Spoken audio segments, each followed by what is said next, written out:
ไปที่หน้าแรกเดี๋ยวเราจะแทรกเคาน์เตอร์ก่อนเนาะนะคะ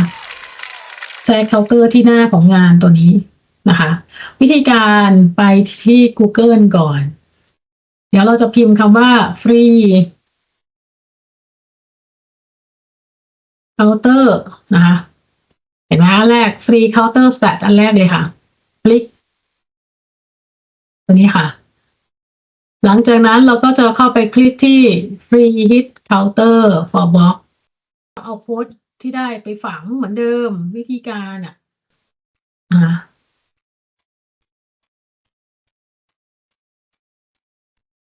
ลองดูถ้ามันไม่ได้ก็คือมันต้องได้สิเห็นไหมเห็นไหมนี่ I'm not a robot มอเตอร์ไซค์ใส่ไปจะใส่ไป verify ปึ๊บ submit มันถึงจะให้โอเคเรียบร้อยทีนี้เราจะเอาโค้ดตัวนี้แหละนะเอาไปไว้เอาไปแทรกในเนี่ยของเรานะคะทีนี้ข้างบนเนี่ยมันจะมี copy เขาเรียกอะไร copy and paste the string มันจะมีอย่างนี้ด้วยนะตัวเมื่อกี้ลืมบอกมันสามารถขยายได้สามารถขยายได้ด้วยนะไอ้ตัวเนี้ยนะเล็บไลท์ตัวเนี้ยนะคะมันจะมีช่องให้บอกตัวรายละเอียดเนี่ย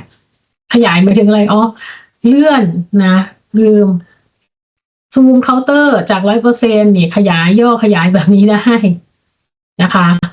ลืมบอกไปเมื่อกี้นะคะจะให้มันตัวเล็กตัวใหญ่นะคะตรงนี้เราสามารถซูมได้ต้องการตัวเล็กหรือตัวใหญ่นะคะหลังจากนั้นพอเสร็จปุ๊บนะไปไหนล่ะเราจะ copy ตัวอันแรก generate code ที่ได้มาเราจะ copy นะคะ click and copy code to clipboard นะคะคลิก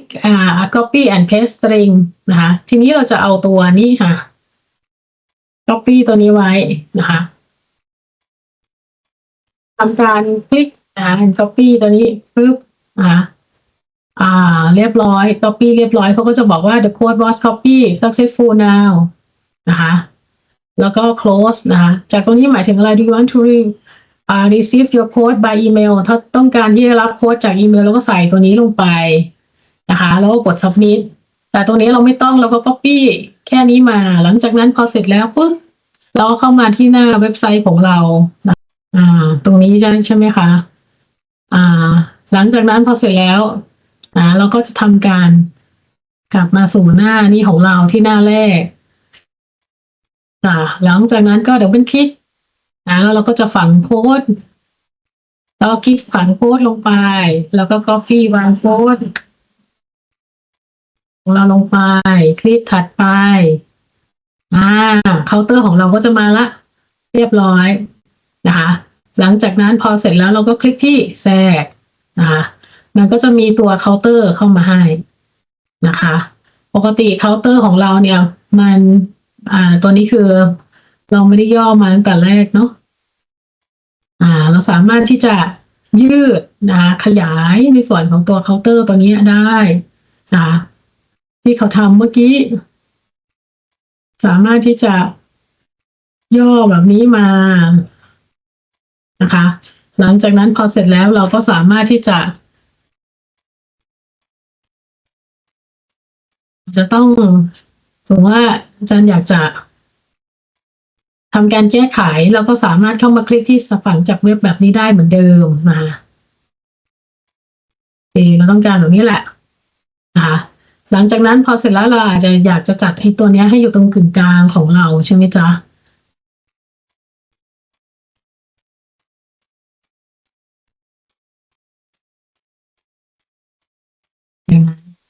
อยากจะพิมพ์ข้อความก่อนว่าจำนวนผู้เข้าชมเว็บไซต์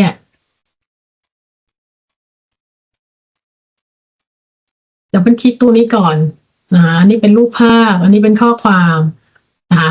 เราใส่ข้อความเนาะอาจจะตรงใส่ตรงนี้นะคะจำนวนผู้เข้าชมเว็บไซต์นะคะปึ๊บ อันนี้อาจจะเต็มหน้าเนาะอาจจะต้องย่อ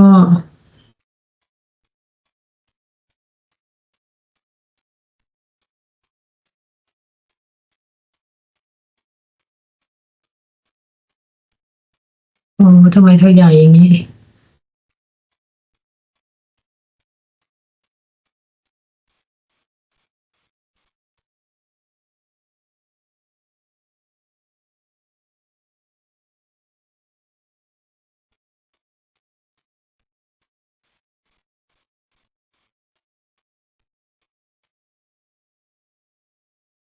ทำไม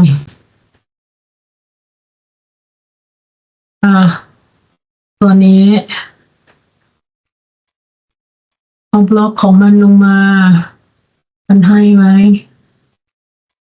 อ่าโอเค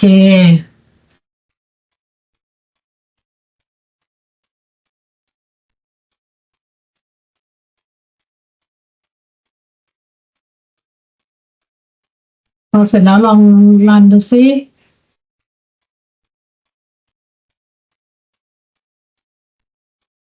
มาไหม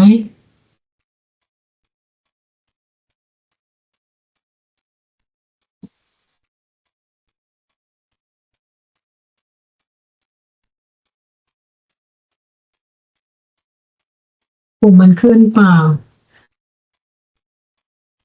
อ๋อมันไปแอบซ่อนอยู่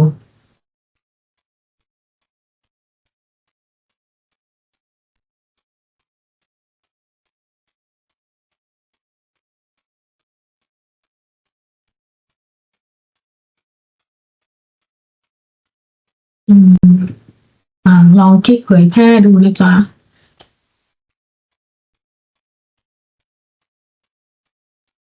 อันนี้เป็นตัว อันนี้คืออะไรมันย่อเกินไปหรือเปล่าเน่นเก่าที่ไม่มีกลับไปแก้ไขดึงให้มันขยายใหญ่ๆเนี่ยสิ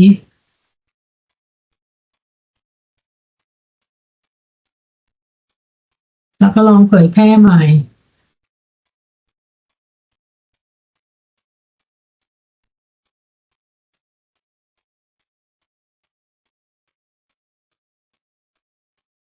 เริ่มตัวอักษรเลยสิ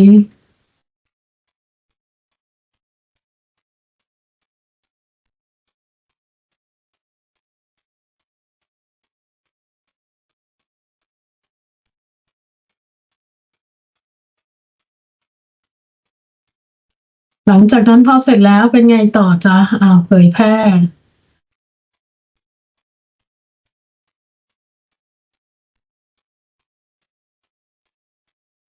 มายังมาละต้องขยายให้มันใหญ่หน่อยแล้วก็เผยแพร่กดเผยแพร่เลยหลังจากนั้นพอเสร็จแล้วก็ไปดูซิคลิกที่ดูเว็บไซต์ที่เผยแพร่จ้ะ